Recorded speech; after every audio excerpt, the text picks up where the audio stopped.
A eunuch, a manipulator, a master of secrets.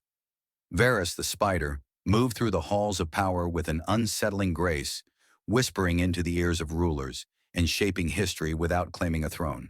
But why? Was he a loyal servant, a kingmaker, or something more sinister? And most importantly, who was he serving? But was that the truth or a carefully crafted illusion? 1. The Master of Whispers. Varys' role in Westeros. From the slums of Essos to the highest courts of Westeros, Varys' rise was unlike any other.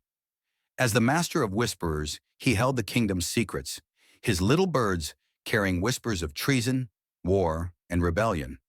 His survival through multiple regimes, from the Mad King Aerys to Robert Baratheon, Joffrey, and even Daenerys, suggests more than just luck. Varys wasn't just playing the Game of Thrones, he was rewriting its rules.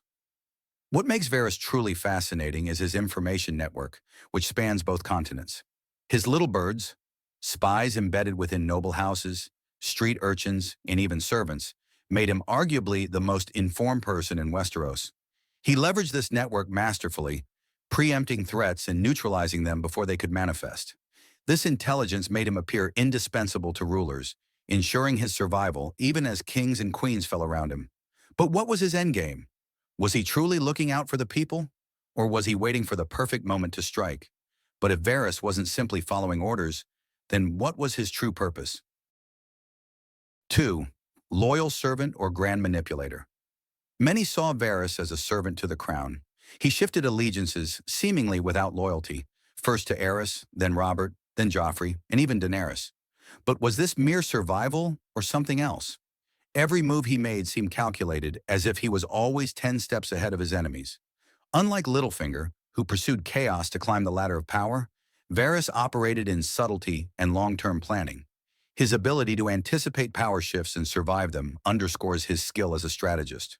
While others wielded swords and armies, Varys wielded whispers and influence, a force just as deadly, if not more so. Varys had a ready-made answer for everyone. To some, he was a stabilizing force in the realm. To others, a puppet master. The truth? Varys never wanted to sit on the Iron Throne himself, but he wanted to decide who did. But if not for himself, then who? The answer might lie in his past allegiances. 3. Varys's first allegiance. To the realm or the ruler? Varys claimed to serve the realm, but his actions told a different story. He advised the Mad King yet did nothing to stop his descent into paranoia. He enabled Robert's reckless rule while secretly ensuring the Targaryens' survival. He supported Joffrey, even as the young king became a monster. But why didn't he act sooner? If Varys truly cared for the realm, why did he let so many tyrants rule? One potential explanation is that he didn't see governance in terms of morality, but rather pragmatism. Stability, even under a flawed ruler, was preferable to chaos. Yet when the cracks became too deep, when Cersei seized power and turned the kingdom into a battlefield, Varys abandoned the Lannisters in favor of a new ruler. One theory suggests he was playing a long game, not for stability, but for something more personal. 4. The Targaryen theory, a secret generations in the making. Some believe Varys' true purpose was restoring the Targaryen dynasty, but was this out of loyalty or a deeper, hidden agenda?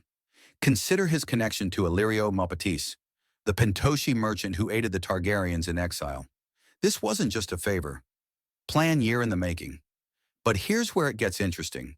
Varys didn't place his bets on Viserys or Daenerys first.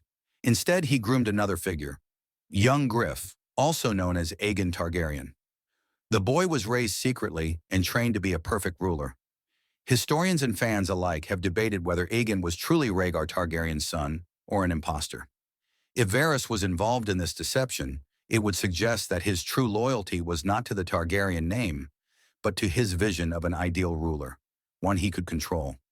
But why did Varys abandon him in favor of Daenerys? And why, in the end, did he suddenly shift his support to Jon Snow? If you think Varys was just playing kingmaker, you might be missing the bigger picture. 5. The true goal, the puppeteer who wanted his throne. What if Varys never cared about the Targaryens, the Baratheons, or the Starks? What if his true goal was something far more insidious? Throughout his life, Varys never sought power in an obvious way, but in the shadows he controlled information, an even stronger weapon than swords or dragons. Some theories suggest that Varys might have been of noble blood, perhaps even a Blackfire, a distant Targaryen offshoot that had been exiled for centuries. If that were true, then everything would make sense. He wasn't just choosing kings, he was creating them. A ruler trained from childhood, raised with the ideals he valued, one who would take the throne and rule as his puppet. And if true, his final betrayal of Daenerys wasn't about her madness, it was about control. She wasn't his puppet, and that made her a threat. But in the end, did his plan succeed, or did the spider finally get caught in his web? Varys died believing he was doing what was right, but was he? His final words, "I hope I deserve this. Truly, I do," suggests a man who knew the weight of his actions. He spent his life spinning webs of lies, pulling strings, and playing chess with kings. But in the end, was he a savior or just another power-hungry manipulator? That's the question Game of Thrones never answered outright. And maybe, just maybe, that's the true brilliance of Varys' character. Thank you for watching. Please like, share, and subscribe for more deep dives into Game of Thrones lore.